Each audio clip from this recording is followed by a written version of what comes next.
Hey, today's not a golf day. No. Steve Budin is here to talk Financial Focus. Steve, good to see you. You too. First item on our agenda today is the NASDAQ hitting 5,000. Yes, this is an interesting milestone. Obviously, most people may not remember, but about 15 years ago, March of 2000, the NASDAQ, which is a technology-based index, kind of like the Dow Jones Industrial Average or the S&P 500, it just measures different kinds of stocks. It hit 5,000 in March of 2000, and then we had what was called the dot-com bust. After that, the NASDAQ plummeted pretty severely, and just today it touched at 5,000. That's actually the Dow Jones. It's a different index, but similar idea. But the NASDAQ actually did touch 5,000 this morning, and I know I will be jinxing it because as soon as I mention that it hits 5,000, watch what happens. It'll probably pull back a little bit, but it just goes to show that the markets over time, and this was a long time, tend to come back after severe drops. But so if you wait, it will come back. Most of the time.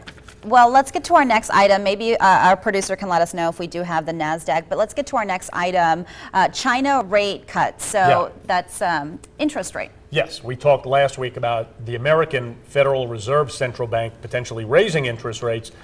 The People's Bank of China lowered their interest rate. So there's a lot of conflicting economic results going around the world, and I bring this one up.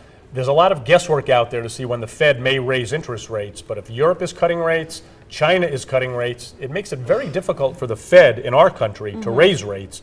It'll create a pretty severe imbalance. So the betting seems to be going out now that the Fed may not raise rates as soon as possible. Good for car buyers, good for mortgages, things like that. Yeah, it seems rather unlikely that they would raise it if China cuts their rates. That's okay, let's get to our next item, more mixed data, which means basically you're telling me that there's a lot of data out there that's really just sending mixed signals to consumers and buyers and just what's going on with the economy. A lot of people want to know that.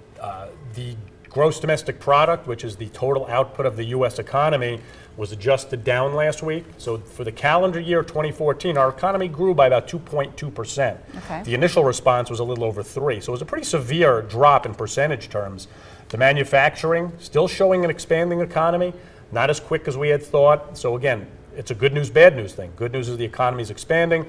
Bad news is not as quick as we had liked. On the good news front, personal incomes have gone up a little bit, but on the downside, institute supply managers, the level of inventories and production is down a little bit. So we just keep getting all of this mixed message data. And the China one was pretty severe in my opinion because the Chinese economy for the longest time was pretty much carrying the world. That's been passed on to the United States. But growing at 2 to 3% will not in the long run get us to where we need to go to generate the income we need. So what I'm hearing at this point, we're still on standby because we really don't have an indicator whether we're doing better or worse. Right. And the interesting thing is, at the end of last week, former Federal Reserve Chairman Alan Greenspan, his name from the past, was being interviewed by various networks, and he cited an interesting stat that I thought was very telling. Since the Great Depression, the long-term investment rate of U.S. corporations is at its lowest point. So you have a lot of American companies not willing to go out on the limb and take a big bet on the economy, given all the uncertainty out there, tax policy, financial policy. So we really need to get a lot of this data moving in the right direction for those commitments to be made. Maybe next week. We'll see. Steve, good to see you. We're going to be right back here on Midday. Stay with us. We'll have your health report up next.